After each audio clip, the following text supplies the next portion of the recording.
सर्व मांगल्य मांगल्ये शिवे सर्वार्थ साधिके शरण्ये त्र्यंबके गौरी नारायणी नमोस्तुते। नमस्कार दोस्तों, भारतीय वंदनी चैनल में आपका स्वागत है। इस कहानी के पहले भाग में आपने सुना कि क्यों तारामती ने रुक्मन को छिपकली बनने का श्राप दिया और कैसे एक छिपकली ने अपने प्राणों का बलिदान देकर ऋषि गोरखनाथ के यज्ञ और प्राणों की रक्षा की। यदि आपने पहला भाग नहीं देखा है तो कृपया इसके पहले भाग को अवश्य देखें, और अगर आप भी महादेव और आदि शक्ति के भक्त हैं तो चैनल को सब्सक्राइब अवश्य करें और बगल में बनी हुई घंटी को अवश्य दबा दें। तो चलिए विश्व प्रसिद्ध माँ वैष्णो देवी के दर्शन करते हुए आगे की कहानी को शुरू करते हैं। रुक्मन के त्याग के बाद समय अपनी गति से आगे बढ़ता रहा और इस कहानी में नए पात्रों का मिलन हुआ। राजा स्पर्श माँ आदि शक्ति के परम भक्त थे। वे दिन रात अपनी पत्नी के साथ माँ की आराधना में लगे रहते थे। राजा स्पर्श को सभी प्रकार के सुख प्राप्त थे। उनका राज्य और वैभव समृद्धि की ओर अग्रसर था। परंतु कहते हैं ना, ईश्वर सबको ऐसे ही सब कुछ नहीं दे देते। इस प्रकार राजा स्पर्श को भी एक दुख था। उनको कोई संतान नहीं थी। वे दिन रात यही प्रार्थना करते कि हे माँ, हमें भी मातृ पितृ सुख प्रदान करें, हमें भी संतान रूपी रत्न प्रदान करें। और हम सब जानते ही हैं कि कण कण में है देखी सबने, कैसे ज्योत समाई है। पीर पड़े जब जब भक्तों पे, माँ दौड़ी दौड़ी आई है। राजा स्पर्श की भी मनोकामना पूर्ति हुई और उन्हें एक कन्या रूपी रत्न की प्राप्ति हुई। माँ आदि शक्ति के द्वारा प्राप्त हुई इस कन्या के आने से तो जैसे पूरे राज्य में चमक ही आ गई हो। राजा ने दान दक्षिणा भंडारा करवाया तथा ब्राह्मणों को भोजन करवाया। इस सब के बाद जब राजा ने अपने दरबार में कई विद्वान पंडित बुलाए और उन सब से कहा कि हे विद्वानों, आप सब मेरी कन्या की कुंडली बनाएं और इसका भाग्य देखकर बताएं कि इसका भविष्य कैसा होगा। उस कन्या की कुंडली देखकर सभी विद्वानों के मुख में चमक आ गई। सभी ने राजा को बताया कि हे राजन, आपकी ये कन्या अद्भुत है। ये जहाँ भी जाएगी, अपने कदम जहाँ भी रखेगी, वहाँ सभी प्रकार के सौभाग्य दौड़े दौड़े चले आएंगे। ये माँ भगवती की अनन्य भक्त होगी और अपनी भक्ति और तप प्रताप से अन्य लोगों को भी भक्ति रस में डूबने को प्रेरित करेगी तथा ये कन्या संसार में तारामती के नाम से प्रसिद्ध होगी। राजा स्पर्श और उनकी रानी तारा के लालन पालन में मग्न हो जाते हैं और माँ आदि शक्ति की आराधना में नियमित रहते हैं। इसी प्रकार कुछ समय बीतता है और राजा को एक और कन्या रूपी रत्न की प्राप्ति होती है। अब तो राजा की खुशी दोगुनी हो गई थी। इस बार राजा ने खूब दान दक्षिणा और भंडारा कराने के बाद विद्वानों से अपनी इस कन्या का भविष्य बताने को कहा। परंतु इस बार एक आश्चर्यजनक घटना घटित हुई। न जाने क्यों इस कन्या की कुंडली देखकर सभी विद्वानों के मुख पर उदासी छा गई। तब राजन ने कहा, हे विद्वानों, क्या कहती है मेरी इस कन्या की कुंडली? कृपया मुझे बताइए। आप सभी के मुख पर ये किस प्रकार की उदासी है? क्या मुझसे कोई गलती हुई है? कृपया करके मुझे बतलाइए। इस पर विद्वानों ने राजा को बताया कि हे राजन, आपकी इस कन्या का भविष्य तो बहुत ही कष्टों से भरा हुआ है। ये जहाँ जहाँ जाएगी वहाँ वहाँ दुर्भाग्य इसके पीछे पीछे जाएगा।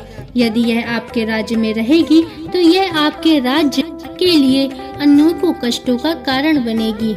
इस पर राजा बहुत ही दुखी होते हैं और विद्वानों से इसका उपाय पूछते हैं। तो विद्वान कहते हैं कि आप इस कन्या का त्याग कर दीजिए। इसे एक सोने या चांदी से जड़े बक्से में डालकर नदी में बहा दीजिए। आगे इसका भाग्य इसे जहाँ ले जाए। ऐसा सुनते ही राजा रानी बहुत दुखी होते हैं। वे धर्म संकट में फंस जाते हैं। भला कैसे कोई अपने जिगर के टुकड़े को अपने से अलग कर सकता था, परंतु राज्य के हित के लिए राजा को ये त्याग करना पड़ा। राजा ने जैसे विद्वानों ने बताया था उसी प्रकार एक बक्से में कन्या को रखकर नदी में प्रवाहित कर दिया और माँ आदिशक्ति से प्रार्थना की कि हे माँ, मेरी पुत्री की रक्षा करें और उसे सही स्थान तक पहुँचा दें। जहाँ कन्या का बक्सा नदी में प्रवाहित होते होते एक निर्धन के पास जाकर रुक जाता है, जो नदी के किनारे कपड़े धुल रहा था। जब वह निर्धन बक्से को खोलता है तो उसकी आंखें कन्या को देखकर आश्चर्य में पड़ जाती हैं। वो कन्या को लेकर दौड़ा दौड़ा अपनी पत्नी के पास जाता है और बोलता है, प्रिय देखो, हमारे घर माता रानी ने क्या भेजा है। कन्या को देखकर निर्धन की पत्नी भी भाव विभोर हो जाती है। दरअसल उस निर्धन के भी कोई संतान नहीं थी, इसलिए उसकी पत्नी झट से उस कन्या को अपने गोद में ले लेती है। उस कन्या की गोद में आते ही निर्धन की पत्नी की ममता उमड़ पड़ती है और उन दोनों ने उस कन्या को अपनी पुत्री के रूप में स्वीकार किया और उसका नाम रुकमन रखा। यहाँ तारामती और रुकमन दोनों बहनें अलग स्थानों में माता पिता के स्नेह की छाया में बड़ी होने लगी। तारा जहाँ महलों की राजकुमारी थी, वहीं रुकमन अपने माँ बाबा की राजकुमारी थी। यहाँ तारामती जहाँ मलमल के बिस्तर में सोती थी, वहीं रुकमन घास के बिछौने में। परंतु दोनों ही बहनें अपने माता पिता को अत्यंत प्रिय थीं। समय बीतता गया और दोनों बहनें अब विवाह की उम्र को पहुंच गई थीं। यहाँ नियति ने फिर एक खेल खेला। रानी तारामती की शादी अयोध्या के राजा हरिश्चंद्र से होती है और रुकमन का विवाह भी इसी शहर में होता है। रुकमन की सास रानी तारामती के महल में दासी का काम करती थी और वे अपनी बहू रुकमन से बहुत स्नेह करती थी। कुछ समय बाद रानी तारामती को एक पुत्र की प्राप्ति होती है, परंतु अभी तक रुकमन को कोई संतान नहीं हुई थी, जिससे उसके घर वाले भी उसके प्रति अच्छा व्यवहार नहीं कर रहे थे। रुकमन बहुत दुखी रहने लगी। वो सोचती, पता नहीं मुझे ये किस जन्म के पाप का फल मिल रहा है, और वो अपने आप को कोसती रहती। एक दिन रुकमन की सास की तबीयत बिगड़ जाती है और उस दिन महल में रानी तारामती ने माँ आदिशक्ति की विशेष पूजा रखी थी, जिसकी संपूर्ण तैयारी रुकमन की सास को ही करनी थी। अतः अपनी सास के स्थान पर रुकमन आज पहली बार महल का काम करने को जाती है। रुकमन ने वहाँ पूजा की संपूर्ण तैयारी कर दी। इसके बाद जब रानी तारामती वहाँ पूजा करने आई तो उनका सामना रुकमन से होता है। अपने पिछले जन्मों के तप, भक्ति, पुण्य कर्मों के प्रभाव से रानी तारामती अपनी बहन को पहचान जाती हैं और उससे उसके सुख दुख का हाल पूछती हैं। तब रुकमन उन्हें अपने संतान न होने का कष्ट सुनाती है। तब रानी तारा उससे कहती हैं, बहन, तुम अपना दिल छोटा ना करो। पिछले जन्म में तुमने जो पाप किया था, उसी के परिणाम स्वरूप तुम्हें आज ये दिन देखना पड़ रहा है। तुम्हारा ये कष्ट माँ आदिशक्ति ही दूर करेंगी। तुम माता की आराधना करो, वो बड़ी ही दयालु हैं। वे तुम्हारी पुकार अवश्य सुनेंगी। ऐसा सुनकर रुकमन भी माता रानी से मन्नत मांगती है कि यदि उसे संतान की प्राप्ति होती है तो वह माता का जगराता कराएगी। कुछ समय बाद ही माता के आशीर्वाद से रुकमन को एक पुत्र की प्राप्ति होती है। रुकमन और उसका परिवार पुत्र की प्राप्ति से बहुत ही प्रसन्न होता है और पुत्र के लालन पालन में वे इस प्रकार मग्न हो जाते हैं कि माता रानी का जगराता कराना ही भूल जाते हैं। कुछ साल बीत जाते हैं। रुकमन पर फिर एक संकट आ जाता है। इस बार उसका पुत्र चेचक जैसी घातक बीमारी से पीड़ित हो जाता है। कई वैद्य आए और चले गए, परंतु कोई भी रुकमन के पुत्र को ठीक नहीं कर सका। तब रुकमन दौड़ी दौड़ी अपनी बहन रानी तारामती के पास जाती है और अपना दुख कह सुनाती है। तब तारामती उससे पूछती हैं, रुकमन, कहीं तुमने माता रानी की भक्ति में कोई गलती तो नहीं कर दी? तब रुकमन को याद आता है कि उसने माता रानी का जगराता तो कराया ही नहीं। तब रुकमन को अपनी गलती का एहसास होता है और वो वहीं माता रानी से अपनी गलती के लिए क्षमा मांगती है और अपने घर लौट जाती है। घर लौटने से पहले रुकमन तारामती से जगराते की सारी सामग्री और विधि पूछ लेती है और इसके बाद अपने घर जाके माता रानी की जोत जलाती है। कुछ दिनों के अंदर ही रुकमन का पुत्र सही हो जाता है। अब रुकमन जगराता कराने के लिए पंडित ढूंढने के लिए घर से निकल जाती है, परंतु कोई भी पंडित उस निर्धन के घर आकर जगराता कराने को राजी नहीं होता है। अंततः एक पंडित रुकमन की पीड़ा समझकर रुकमन के घर जगराता कराने के लिए तैयार होता है और रुकमन से कहता है, ठीक है, मैं तुम्हारे घर माँ का जगराता कराने आऊंगा, तुम पूजा की सामग्री सुन लो। इस पर रुकमन बोल पड़ती है, धन्यवाद पंडित जी, और मैंने पूजा की सामग्री रानी तारावती से पूछ ली है। इस पर वह पंडित रुकमन से रुष्ट हो जाते हैं और बोलते हैं, मैं यहाँ तुम्हारी सहायता करने के लिए तैयार हुआ हूँ और तुम मुझसे रानी तारामती से मिलने जैसा झूठ बोल रही हो। क्या रानी तारामती तुम्हारी सखी हैं जो तुम्हें पूजा पाठ की सामग्री बताती फिरेंगी? रुकमन पंडित जी को समझाने की बहुत कोशिश करती है, परंतु रुकमन की किसी बात का विश्वास पंडित जी नहीं करते हैं और रुकमन के सामने एक शर्त रख देते हैं कि मैं तुम्हारे यहाँ जगराता कराने तभी आऊंगा जब महारानी तारामती इस जगराते में सम्मिलित होंगी। इसे सुनकर रुकमन स्तब्ध रह जाती है। पंडित और रुकमन की ये सारी बातें महल का एक सेवक नाई सुन रहा होता है। यहाँ रुकमन दौड़ी दौड़ी तारामती के पास पहुँच जाती है और पंडित की शर्त उन्हें बताती है। तब तारामती महल की मर्यादाओं का सोचकर धर्म संकट में पड़ जाती हैं, परंतु उन्होंने रुकमन से उसकी मदद करने का वादा किया था और माता रानी के कार्यों के लिए वह कैसे मना कर सकती थी।